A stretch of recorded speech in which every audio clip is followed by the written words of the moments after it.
Hello all, ఈ వీడియోలో మనం క్లాస్లో సెల్ఫ్ కీవర్డ్ యూజ్ చేస్తూ ఉంటారు కదా మీరు చాలామంది. సో దాన్ని ఎందుకు యూజ్ చేయాలి, దానివల్ల యూజెస్ ఏంటని ఈ వీడియోలో డిస్కస్ చేసుకుందాం.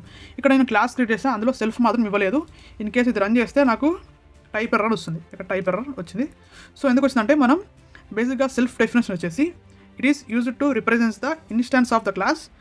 సో ఇది క్లాస్ యొక్క ఇన్స్టాన్స్ క్రియేట్ చేస్తుంది and you can access the attributes and methods. మనం సెల్ఫ్ని యూజ్ చేసి మెథడ్లో ఉన్న అట్రిబ్యూట్స్ని అండ్ మెథడ్ని యాక్సెస్ చేసుకోనికి సెల్ఫ్ని యూజ్ చేస్తాం. సో ఇక్కడ నేను సెల్ఫ్ రాస్తున్నాను, సెల్ఫ్ డాట్ మోడల్. సో ఇప్పుడు ఇది యూజ్ చేయడం వల్ల ఇప్పుడు రన్ చేస్తే ఈ నాకు టొయోటా అనేది ప్రింట్ అయిపోయింది. మీకు ఇంకొక కోడ్ చూపిస్తాను. ఇక్కడ ఇది ఎన్క్యాప్సులేషన్ యొక్క కోడ్. ఇక్కడ నేను సెల్ఫ్ డాట్ బ్యాలెన్స్ అని ఇచ్చా. సో ఈ నేము, అకౌంట్ నెంబరు, బ్యాలెన్స్ అన్నీ ఇక్కడ మెన్షన్ చేశాను అనమాట ఆల్రెడీ.